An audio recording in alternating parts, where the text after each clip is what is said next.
Assalamualaikum warahmatullahi wabarakatuh. Bismillahirrahmanirrahim. Alhamdulillahirabbil alamin. Wassalatu wassalamu ala asyrafil anbiya'i wal mursalin. Sayyidina Maulana Muhammad wa ala alihi wa sahbihi ajma'in. Subhanaka la ilma lana illa ma 'allamtana innaka antal alimul hakim. Rabbi shrah li sadri wa yassir li amri wahlul 'uqdatam min lisani yafqahu qawli. Yassir wa la tu'assir tamim bil khairi summa amma ba'd.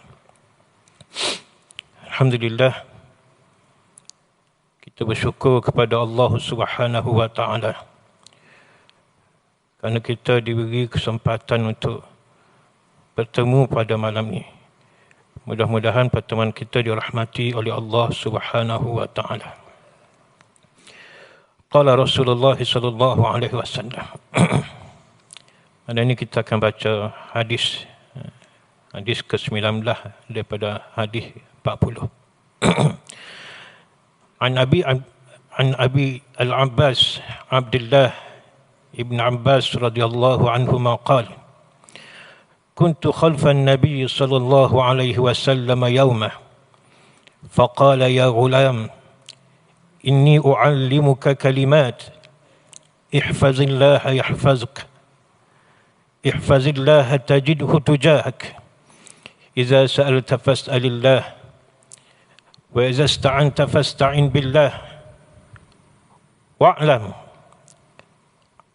أن الأمة لو اجتمعت على أن ينفعوك بشيء لم ينفعوك إلا بشيء قد كتبه الله لك وإن اجتمعوا على أن يضروك بشيء لم يضروك إلا بشيء قد كتبه الله عليك رفعت الأقلام وجفت الصحف.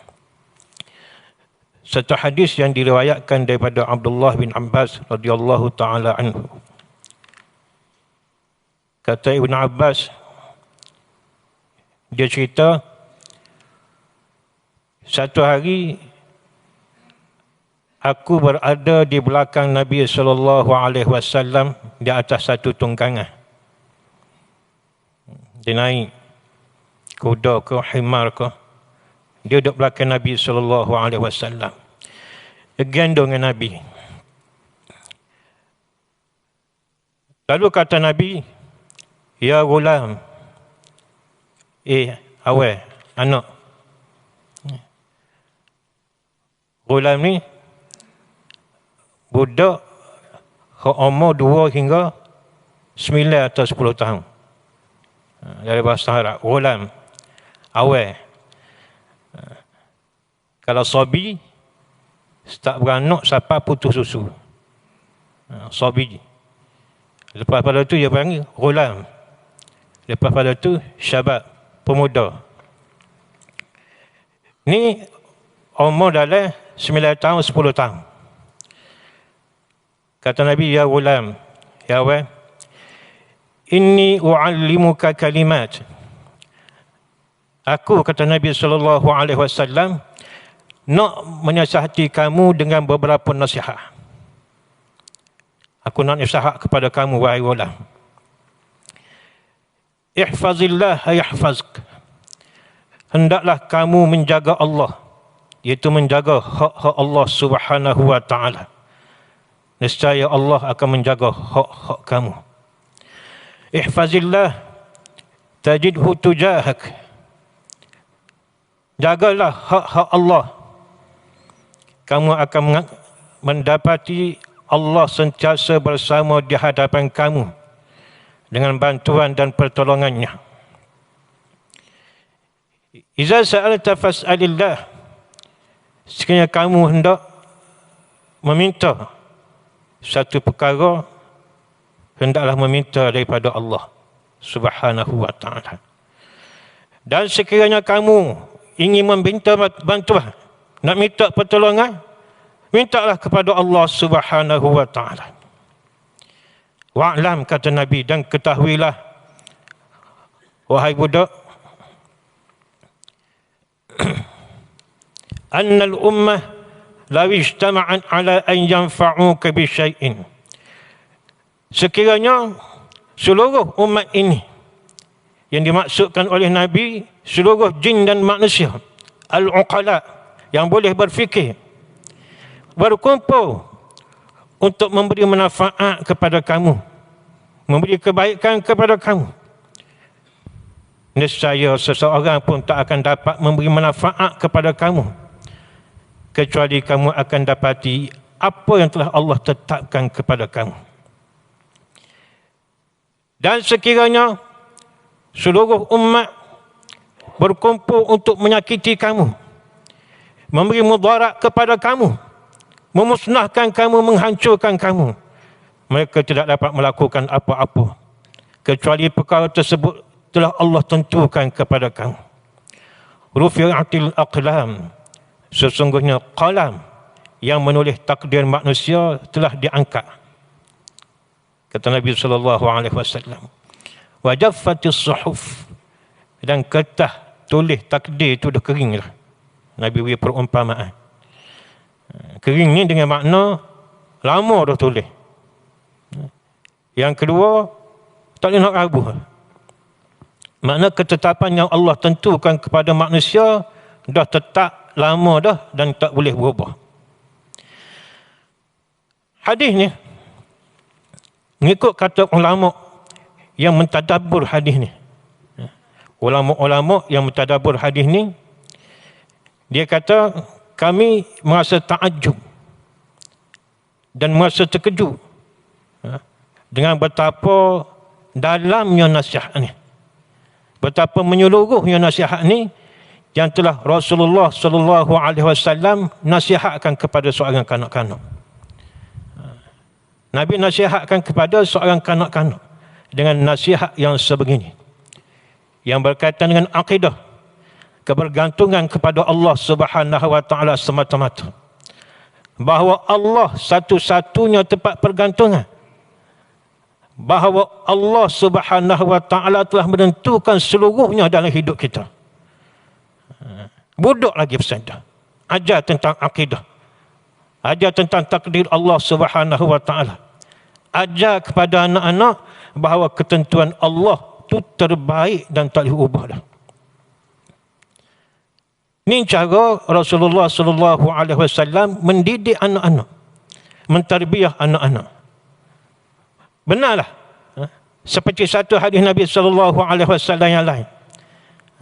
Ada satu hadis Nabi yang lain, kullu maulud yuladu 'alal fitrah fa abawahu yuhawwidani aw yunassirani aw yumajjisani. Satu hadis Nabi SAW, Nabi sebut setiap anak yang lahir dalam keadaan fitrah. Tok guru kita dulu, ustaz-ustaz kita dulu, dia maksudkan ataupun dia terjemuh fitrah ni seperti kain yang putih. Dan terjemahan yang sebenar fitrah ni adalah Islam. Sebab sejak daripada kita ni lahir atas satu bai'ah ataupun perjanjian dengan Allah, pengiktirafan, kita mengiktiraf bahawa Allah itu Tuhan. Alastu bi rabbikum qalu bala syahidna. Semua ruh manusia, orang Islam ke, ruh kafir hari ni ke, siapa-siapa pun ruh di alam ruh hari itu, bila Tuhan tanya alastu bi rabbikum, tidakkah aku Tuhan kamu, qalu bala syahidna, sengerti. Bala-bala ni dia di atas sikit pada na'am. Kalau na'am ni ya, bala ni kalau kita boleh kecek kelatannya sangatlah, sengertilah, kita mengaku. Jadi semua roh, semua manusia lahir atas fitrah, atas dasar Islam, mengiktiraf ketauhidan kepada Allah, iktiraf keesaan Allah Subhanahu wa taala. Lahir lagu tu. Fa abawah, lalu kata Nabi SAW, maka kedua ibu bapanya lah, mak dan ayah lah, yuhawwidani, menjadikan dia seolah-olah Yahudi, au yunassirani, ataupun menjadikan dia seolah-olah Nasrani, au yumajjisani, ataupun menjadikan dia seolah-olah Majusi. Bukan mak ayah dia mengkafirkan dia, Mungkin jadi Kristian lah. Mungkin jadi tak. Tapi gaya ajaran, gaya didikan ayah-ayah kepada anak lah yang menyebabkan bentuknya anak-anak pada awal-awal. Sebab tu kalau kita tengok budak-budak kecil ni, lagu mana perangai dia? Lagu tu mak ayah dia, kita boleh cek. Budak setahun, 2 tahun, wongoh, jokos semua, suara derah, pergi di rumah dia. Lagu tu cara ayah dia. Kadang-kadang kita tengok budak setahun kecil, 2 tahun, baru boleh jalan. Kekek sujud, rokok, dia semayai. Kita biasa tengok budak-budak lagu tu. Mana lagu tu lah di rumah. Sebab tu pendidikan awal kanak-kanak, pentarbiahan anak-anak mesti daripada mak dan ayah. Mak dengan ayah. Kerana di sana terdapat kelebihan yang banyak bagi ibu dan bapa yang mendidik anak-anak sendiri. Pertama, semestinya bila kita mendidik anak-anak kita, kita didik dengan benda-benda yang baik. Yang kedua, didikan kita kepada anak-anak kita itu akan menyebabkan kita diberi ganjaran yang sangat besar di akhirat kelak. Besar. Quran kita lah ajar. Contoh. Kena lagu tu. Biar ngena Quran dengan kita. Biar ngena Tuhan dengan kita.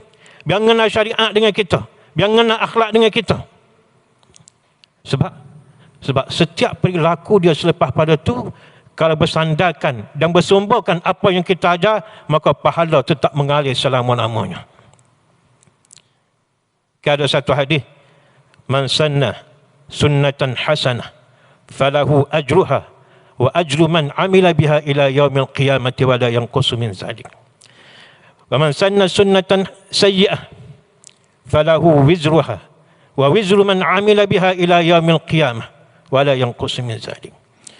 Siapa-siapa yang mengajar satu perkara yang baik, satu sunnah yang baik kepada seseorang, maka dia mendapat pahala atas ajarannya dan akan mendapat pahala atas diikutnya ajaran tersebut sampailah kiamat, tak berkurang sikit abuk pun.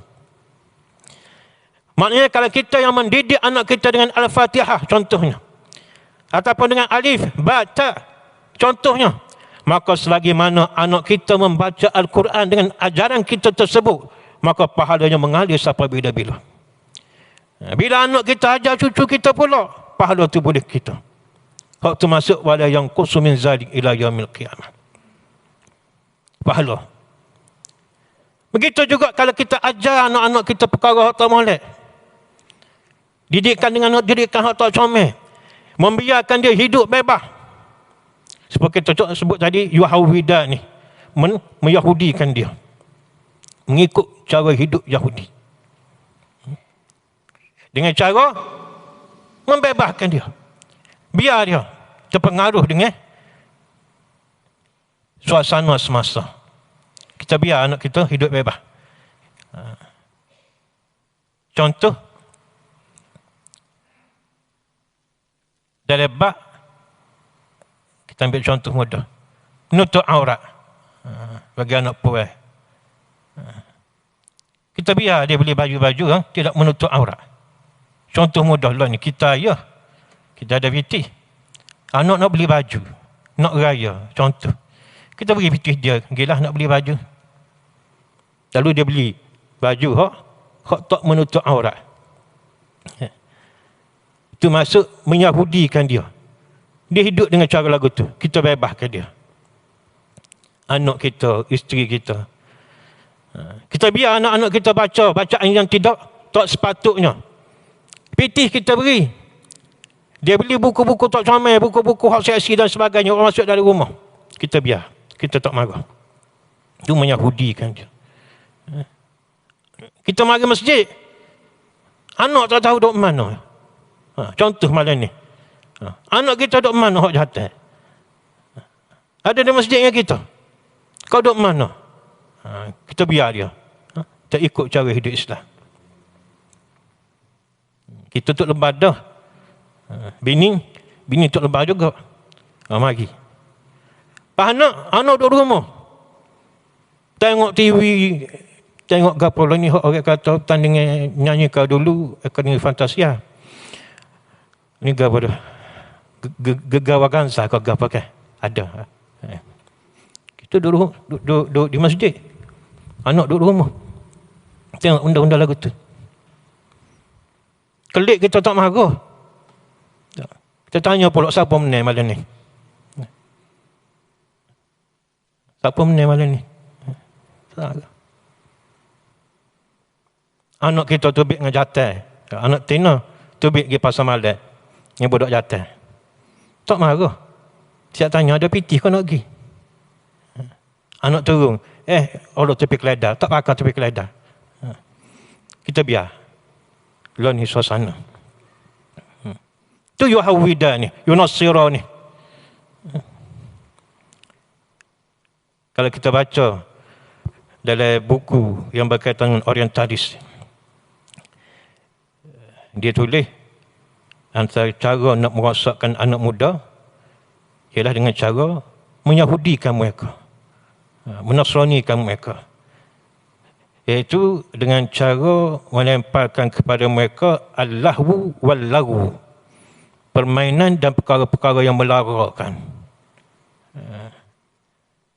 Menyanyi. Dia ada. Kalau ngaji hari itu, masa ngaji, kitab tahun 4 tu, dia panggil kitab apa? Al-Istishraq wa Tabsyir. Lebih kurang lagu itulah, siapa biasa ngaji. Dia tulis sasa antara perkara langkah-langkah yang digunakan oleh orang kafir untuk merosakkan orang Islam. Setiap peringkat ada. Setiap peringkat umur ada. Bermula daripada kanak-kanak sampai ke orang tua. Yang pertama melalui merosakkan ekonomi, merosakkan cara. Lepas tu ada, dia sebut merosakkan dengan cara melemparkan hiburan kepada mereka. Iaitu melalui media massa, televisyen, internet dan sebagainya. Untuk kanak-kanak, dia panggil kanak-kanak, peringkat kanak-kanak tadi, lepas putus susu, sampai umur 11-12 tahun. Mereka akan dirosakkan dengan kartun-kartun. Dilempar dalam minda mereka tentang hero-hero. Kartun-kartun. Superman, Spiderman, Batman. Yang menyebabkan kanak-kanak ni akan menjadi idola mereka. Benda ni. Dan masa tayangnya pun ialah masa yang sepatutnya kanak-kanak tu berehat. Supaya malam tu boleh baca. Dia tulis step-step dia.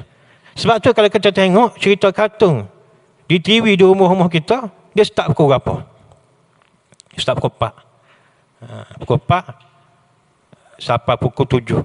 Kartun. Budak kelik daripada sekolah akan tengok. Dia masuk daripada dia. Hero, Batman, Superman, gini. Tak ada daripada dia sahabat-sahabat Nabi. Nabi-Nabi. Tak ada.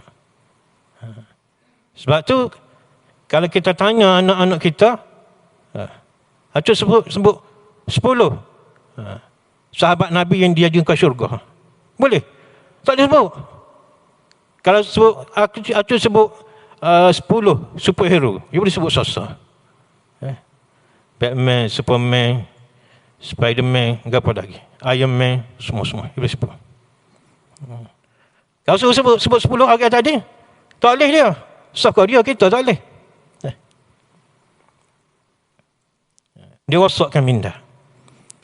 Sedangkan masa umur lagu tu sepatutnya ditanamkan dengan orang panggil benda-benda yang berkaitan dengan akidah, dengan agama kita. Sebab tu hangpa sebut dah sini hari tu. Di tanah Arab umur 2 sampai 12 ni umur menghafal Quran. Umur menghafal Quran. Sebab umur 2 sampai 10 ni lah umur budak-budak minda dia kosong. Kalau laptop ke komputer kosong, tu kita nak install gapo-gapo, mudah masuk. Sebab tu Nabi dia suruh ajar anak-anak semaya, didiklah anak kamu umur 7 tahun solat. Umur 10 tahun tak solat lagi, piak. Dan umur 10 tahun tu kena wafariquhunna fil madaji', kena pisah anak lelaki dan anak perempuan. Sebab umur 7 sampai 10 tahun tu umur minda kosong dan anak-anak tika tu lah diisi dengan pelbagai benda sepatutnya. Nabi sebut kena semaya je, kena ajar semaya. Dia kita sebut dah lepas, apa Nabi sebut ajar semaya je, Nabi tak sebut ajar orang lain. Sebab dalam semaya itu ada berlaku. So kita sebut dah, sebab dalam semaya itu seluruh agama tu duduk dalam semaya. Nak semaya, Nabi suruh semaya ni sembahyang yang sah dan diterima. Bukan kata Nabi kata alimu auladahum, ajar anak-anak semaya ni semaya semata-mata. Tapi alimu auladahum semaya, alimu auladakum semaya itu ajar anak semaya, maksudnya ajar sembahyang yang diterima dan sah. Maknanya nak ajar anak semaya itu kena ajar tahiyat yang betul, kena ajar baca Quran, kena ajar selawat, kena ajar cara bersuci. Maknanya bab akidah pun kena ada dalam semaya, bab syariat pun ada dalam semaya, bab tasawuf pun ada dalam semaya. Sebab tu Nabi tak kata ajar anak kamu semaya, puasa, zakat, haji, semua duduk dalam semaya berlaku. Masa bila nak ajar tu? 2 sampai 10 tahun. Ajar sikit-sikit. Dari kafir, masa ni lah ya, dia cuba nak merosakkan generasi muda kita. Awal lagi. Dengan kartun-kartun. Awal besar sikit, budak kata satu, kata dua, tak tengok kartun dah. Jadi, dia lalaikan dengan hiburan-hiburan. Hak tadilah nyanyian arti hati. K-pop tak K-popnya. Korea. Tak pakat gila Korea belakang. Mari Korea sehari 2020 habis. Anak-anak darah orang lagi. Kok menepik panggil gila ke Korea. Malah tak semak pun Korea ni. Korea ni, artis Korea, kalau kita susun 10 orang, kita cukup kepala, botak, serupa yang muka belakang. Kisnya, dia buat pembedahan plastik ke apa, tak cari cerita lah. Cukup belakang kepala, 10 orang tu, botak, muka serupa belakang. Dia lain di rambut ya. Waktu gila, dia lalaikan. Dirosakkan dengan budaya hedonism. Sampai tahap Coldplay nak mari hari itu, sampai tahap menghina Nabi Muhammad sallallahu alaihi wasallam. Kita baca kan? Bila ada ustaz-ustaz, ulama-ulama menentang marinya budaya LGBT. Kita kecek. Mari di Malaysia. Sedangkan sah-sah dah Coldplay ni, dia antara yang mempromosikan LGBT, budaya Sangsang. Mari dijemput dan dialu-alukan oleh pemimpin. Welcome to Malaysia. Panggil pemimpin, jemput mari. Bila ulama marah, ulama tegur, ada anak-anak muda dalam komen-komen dia, umat Muhammad terlalu takut kepada LGBT, ketal lutut dengan LGBT. Bawah pada komen tu, Muhammad ketal lutut dengan LGBT. Dia kata ke Nabi Muhammad sallallahu alaihi wasallam. Muhammad pun ketal lutut mari siap-siap Coldplay ni. Siapa dia? Anak orang Islam. Menghina Nabi sendiri. Kufur, kafir. Taubat tak taubat, hukum kena bunuh. Orang hina Nabi sallallahu alaihi wasallam, penghina Rasul, sama ada dia bertaubat atau tidak, dihukum bunuh. Bukanlah ni dah ada satu grup, satu tim, grup etis Melayu. Satu kumpulan anak muda Islam yang dah jadi etis, kufur, tak percaya Tuhan. Siap ada grup dia, ada page dia. Rosak. Lah ni. Siapa salah? Punca daripada ibu bapa. Sebab Nabi sendiri sebut, punca rosak mula anak-anak rosak ni ialah fa'abawah, maka ibu bapaknya lah. Cikgu ke, suasana ke, saing ke, tu nombor 2, nombor 3. Sebab tu disuruh ajar. Nabi ajar mula-mula sekali tentang akidah, kebergantungan kepada Allah Subhanahu wa taala. Takdir Allah, ketentuan Allah. Perlunya kita minta tunduk patuh kepada Allah Subhanahu wa taala. Diajar ketika kanak-kanak lagi. Kita dah pak ketua tak reti. Kena ajar. Ada ketua sikit.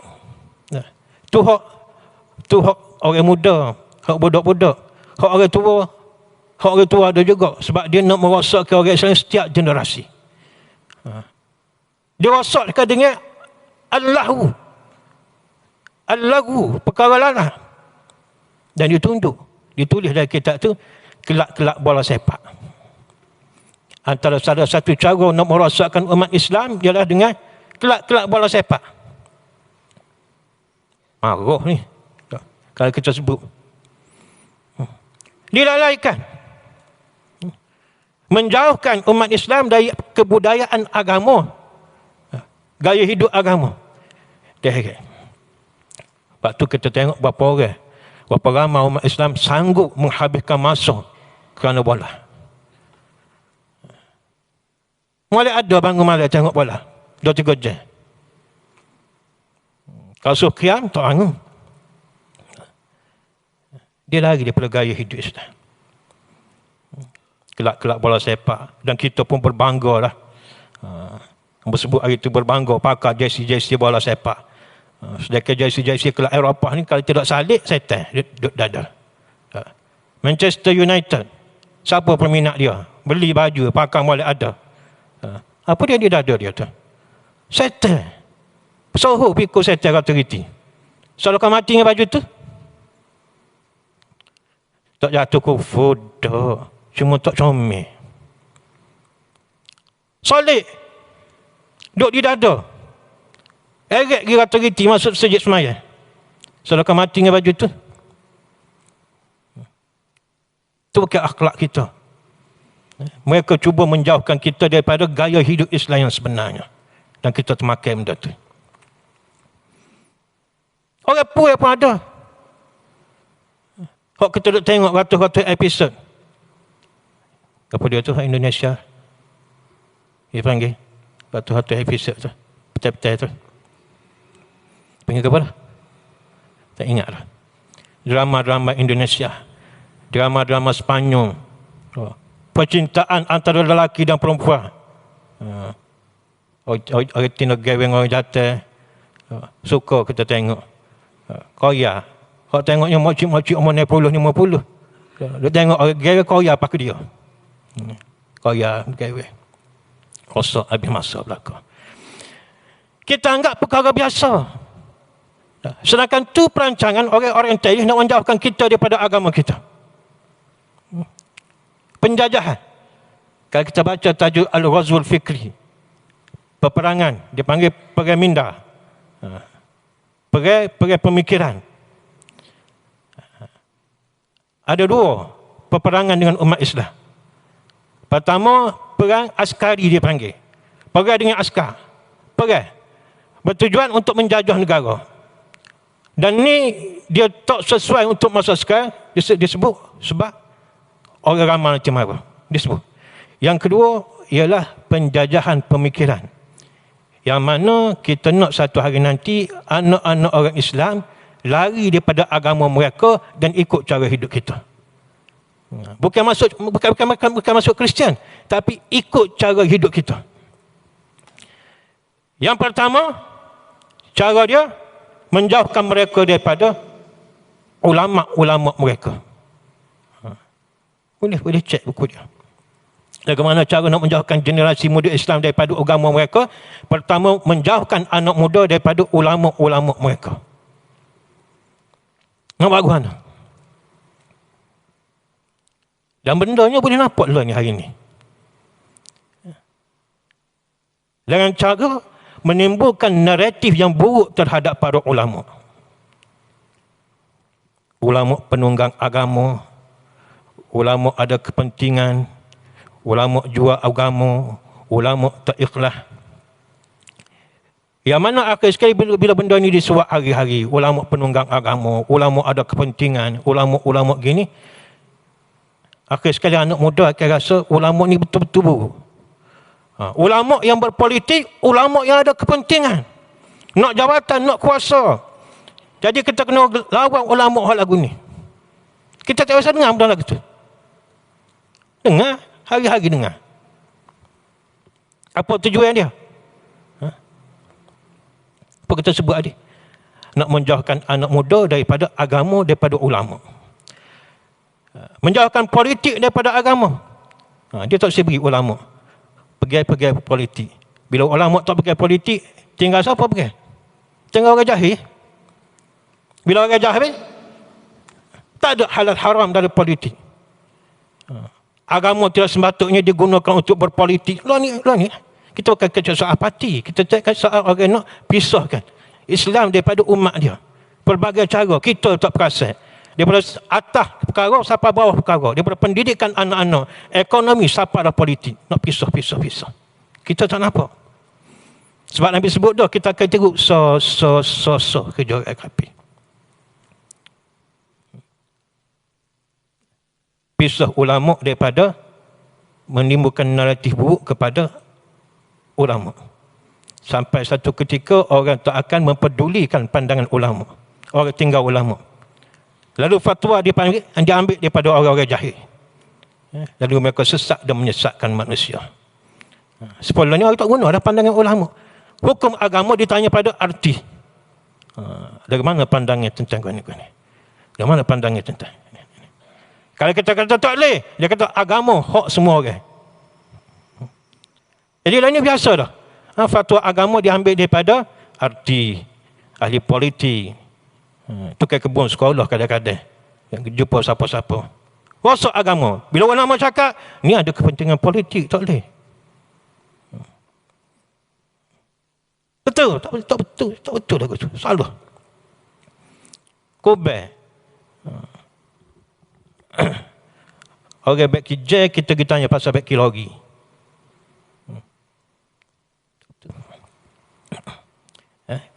Yang menjauhkan ulama daripada ditimbulkan naratif buruk.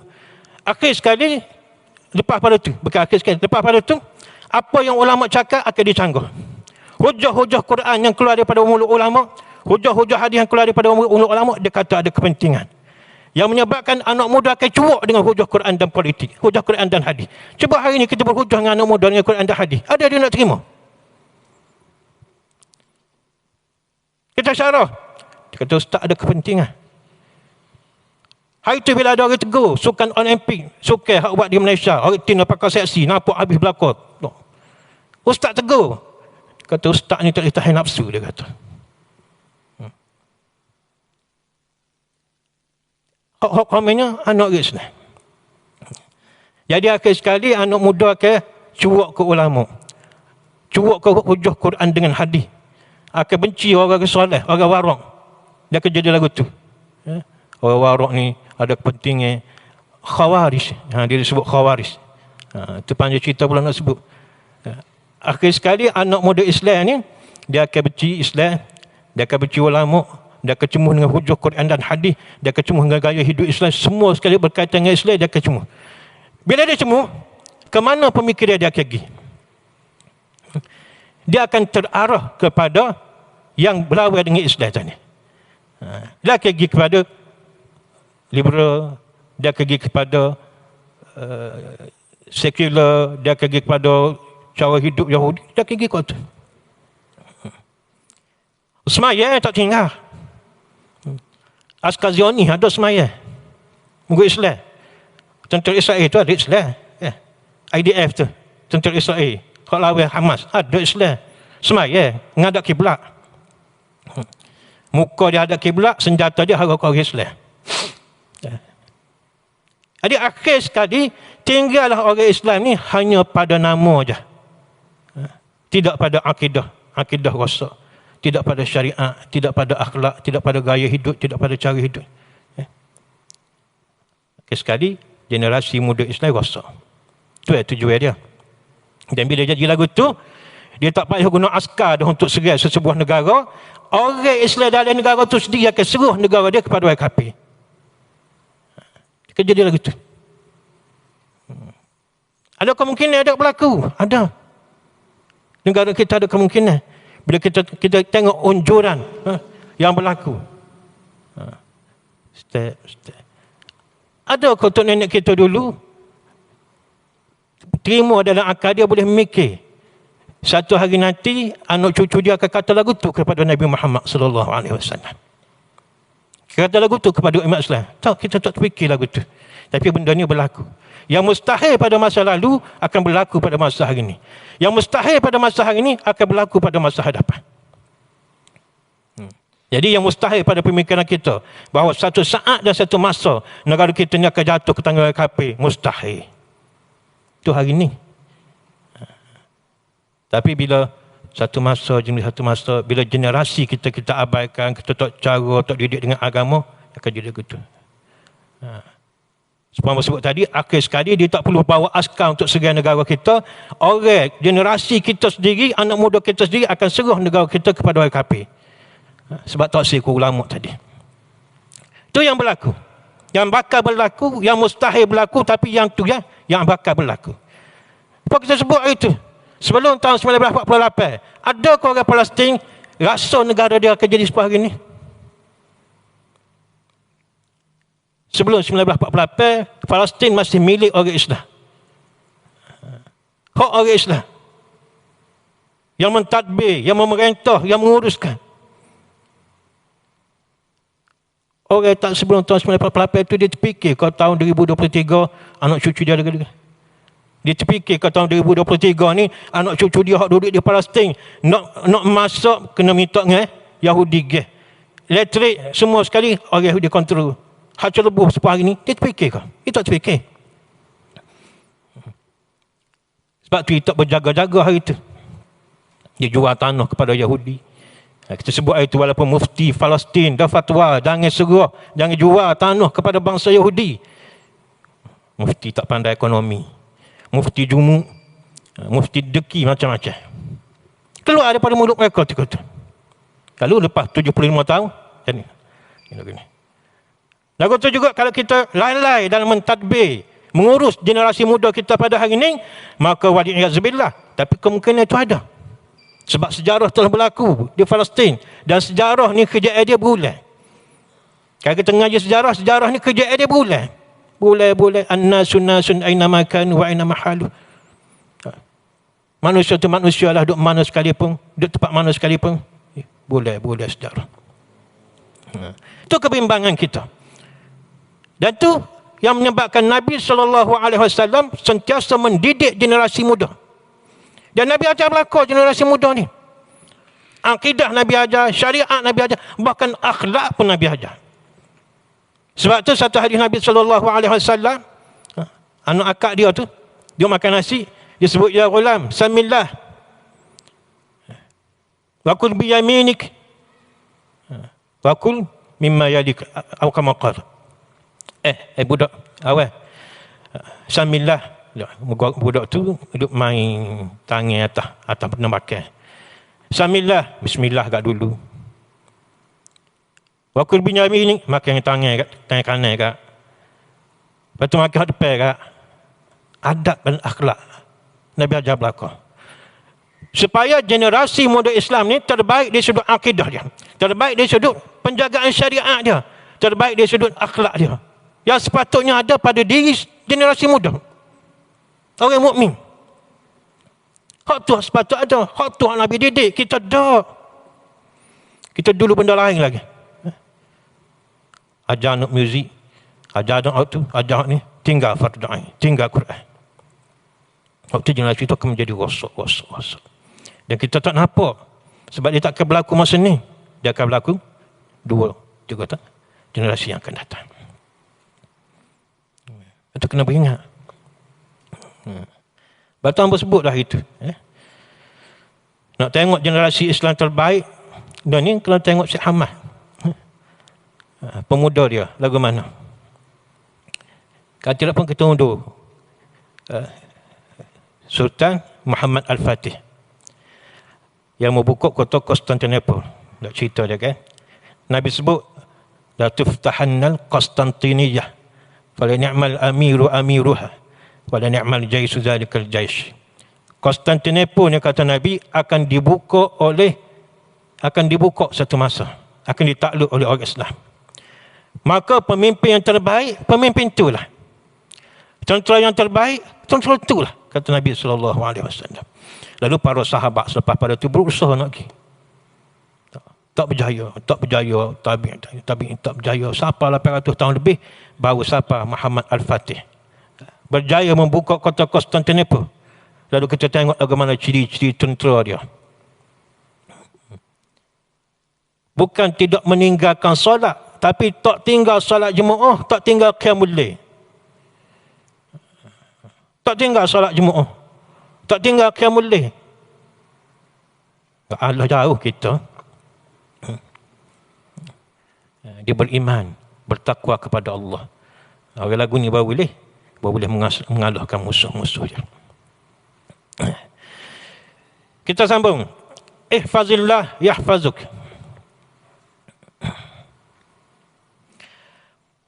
Peliharalah Allah. Nabi sebut, peliharalah Allah, maka Allah akan memelihara kamu. Nabi tak menjelaskan dalam hadis tersebut bagaimana cara nak pelihara Allah Subhanahu wa taala. Nabi tak sebut. Tapi nyata daripada pemeliharaan yang dimaksudkan ialah memelihara hukum-hukumnya, hak-haknya, perintah-perintahnya, larangannya, dan meninggalkan semua perkara sesuai dengan ketetapan syariat Islam.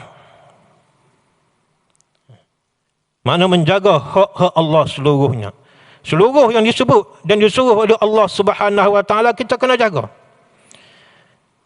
Bahawa di antara perkara yang wajib dipelihara dengan sesungguhnya ialah sembahyang sebagaimana yang terangkan oleh Quran dan hadis, dan meliputi seluruh ertinya, iaitu memelihara segala anggota badan daripada melakukan yang haram.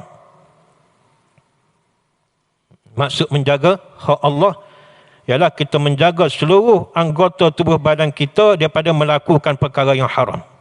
Maksud memelihara Allah, memelihara hak Allah, kita menjaga mata kita, telinga kita, mulut kita, tangan kita, kemaluan kita daripada melakukan perkara yang haram. Kerana itu dia bawa satu hadis di bawah tu. Man hafiza ma baina lahyaihi wa ma baina rijlaihi dakhala jannah. Siapa-siapa yang memelihara perkara di antara dua janggutnya, iaitu maksud mulut,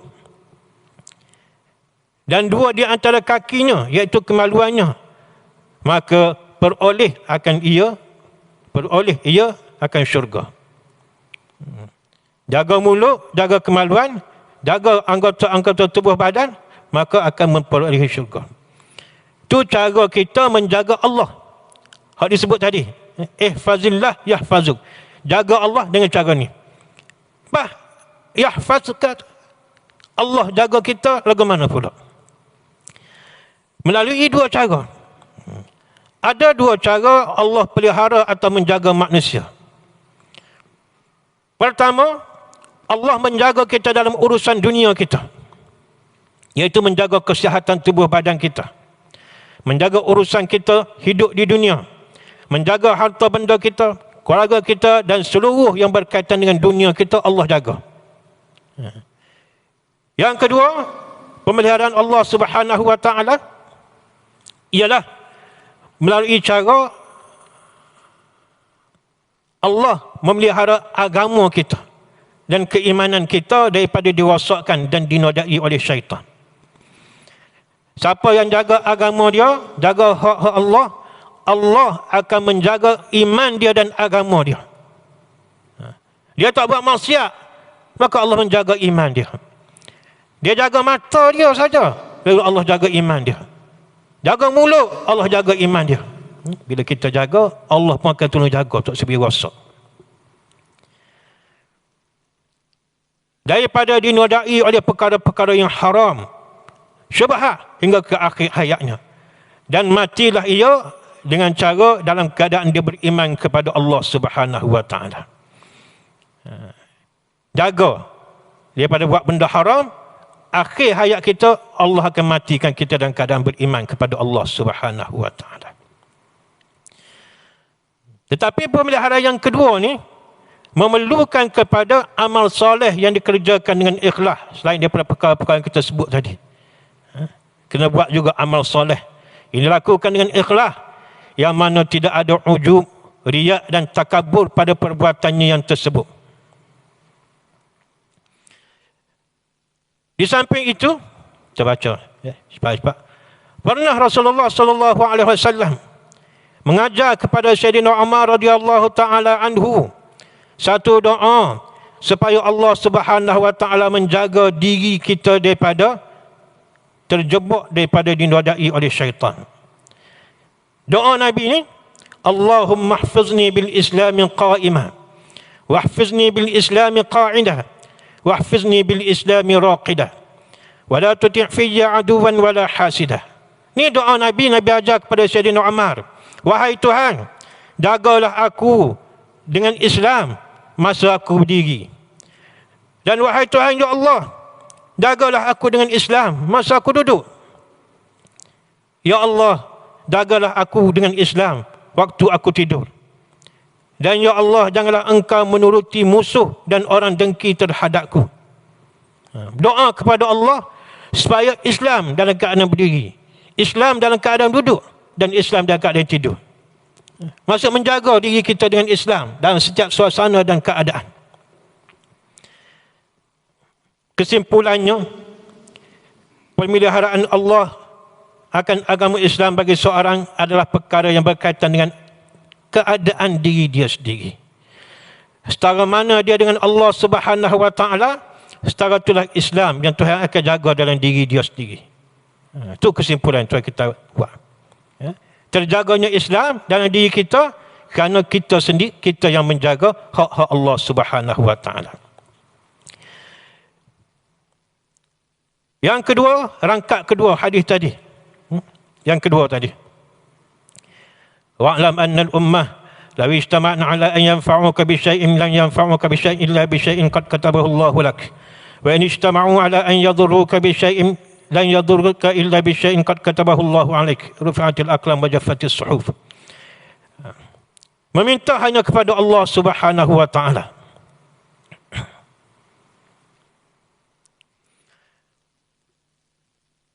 Bahawa jika suatu hajat yang dimintanya itu tidak termasuk dalam kekuasaan manusia, seperti meminta petunjuk hidayah mengenai pengetahuan, fahaman Al-Quran dan hadis, penyembuhan penyakit, kesejahteraan, hendaklah diminta kepada Allah Subhanahu wa taala. Tetapi jika dalam kekuasaan manusia perkara yang diminta tersebut seperti hajatnya kepada untuk mengurus sesuatu perkara, ginilah. Kalau benda itu berkaitan dengan hidayah, berkaitan dengan keampunan, berkaitan dengan amal dan berlakunya, minta tu kepada Allah Subhanahu wa taala. Tapi kalaulah sekiranya benda tu ada kaitan dengan kekuasaan manusia, contoh minta tolong pergi kedai, minta tolong pergi beli wabak, minta tolong pergi beli, tu kekuasaan manusia. Minta tolong dengan manusia dengan keyakinan bahawa yang melakukannya, yang mengizinkan dan menjadikannya adalah Allah Subhanahu wa taala. Sebab kita duk ngaji sekala dah, kita ngaji belaka dah tu. Dan yang ketiga, tidak ada orang yang dapat memberi manfaat dan mudarat. Bahawa mudarat dan manfaat, kesan terhadap satu perkara, semuanya hak Allah Subhanahu wa taala. Yang memberi kesan, kesan itu sendiri makhluk Allah. Kesan itu sendiri. Semuanya adalah daripada Allah Subhanahu wa taala. Yang memberi manfaat kepada kita. Ni Nabi nak suruh anak-anak tadi, kanak-kanak tadi tetap dengan prinsip agama dia. Walaupun berhadapan dengan sesiapa sekalipun. Mengatakan perkara yang benar. Kerana prinsip seseorang manusia. Manusia ni pertama mesti berprinsip. Yang kedua mesti mempamerkan prinsip dia. Yang ketiga mesti mempertahankan prinsip dia. Kita orang beriman kepada Allah. Yang pertama kita pamerkan keimanan kita. Yang kedua kena pertahankan keimanan. Dan kata Nabi, tidak ada yang dapat beri manfaat dan mudarat di atas setiap perbuatan kita. Ataupun setiap perbuatan orang lain. Kecuali benda itu ketentuan Allah Subhanahu wa taala. Makanya jangan rusing atas setiap pekerjaan, perjuangan, jihad dan segala-galanya berkaitan agama, jangan rusing. Sebab bila benda itu berlaku, maka dia ketentuan Allah Subhanahu wa taala. Sebab tu kalau kita tengok dalam video-video Palestin, bila ada anak-anak dibunuh, rumah hancur, bila orang tanya dia, Alhamdulillah. Dia tak kata, buat apa Tuhan buat gini, ya Allah, buat apa jadi lagu ni, hancur rumah, ya Allah, anak aku buat apa. Tak ada. Tak pernah kita dengar satu keluhan daripada orang-orang di Gaza, di Palestin. Semuanya Alhamdulillah. Inna lillahi wa inna ilaihi raji'un. Dia bagi anak kepada aku. Tu hak dia, bila-bila masa dia boleh ambil. Rumah dia runtuh hancur. Alhamdulillah, ini adalah takdir kami di atas muka bumi, dan Allah akan mengurniakan syurga kepada kami. Mulut tu Alhamdulillah sama. Tak ada kata ngeluh. Anak hancur. Alhamdulillah. Innalillah. Ni hak dia, bila-bila masa dia boleh ambil. Ketentuan Allah adalah yang terbaik. Bila anak dia mati, rumah dia hancur, bini dia mati, ketentuan Allah adalah yang terbaik. Hak tu tubik kat mulut dia. Sebab keyakinan dia pada takdir Allah Subhanahu wa taala. Bahawa hak beri semua tu Allah, bukan manusia. Manusia tak beri kesan sikit abu pun. Keimanan, Nabi nak ajar supaya kukuh keimanan. Takdir Allah Subhanahu wa taala. Itu secara ringkas. Hadis ni syarah dia panjang, tapi sebab kita kecek banyak awal tadi, jadi tak ada nak perhabis malik hadis ni. Ada beberapa 2-3 lagi pasal syarah pada hadis ni. InsyaAllah kalau kita ada masa, kita baca pula. Sebab dia ada poin ketiga ni, minta kepada Allah. Tidak ada orang yang dapat beri manfaat dan mudarat. Kenalah Allah. So, kenal Allah Subhanahu wa taala. Ada hujah-hujah berkaitan dengan hadis ni. Jadi banyak lagi yang berkaitan dengan hadis ni. Setakat itu dululah untuk malam ni. Mudah-mudahan kita dapat ambil beberapa manfaat, sedikit sebanyak. Kalau tak banyak pun sikit, kita dapat ambil manfaat daripada hadis yang ke-19 daripada hadis 40. Wassallallahu ala sayyidina Muhammad wa ala alihi wa sahbihi wasallam. Auzubillahi minasyaitonir rajim. Bismillahirrahmanirrahim. Alhamdulillahirabbil alamin, wassalatu wassalamu ala asyrafil anbiya'i wal mursalin sayyidina maulana Muhammad wa ala alihi wa sahbihi ajma'in. Allahumma arinal haqqa haqqan warzuqna ittiba'ah wa arinal batila batilan warzuqna ijtinabah. Allahumma ij'alna minal ladzina yastami'una al-qawla fayattabi'una ahsanah. Sallallahu ala sayyidina Muhammad wa ala alihi wa sahbihi wasallam. Alhamdulillah.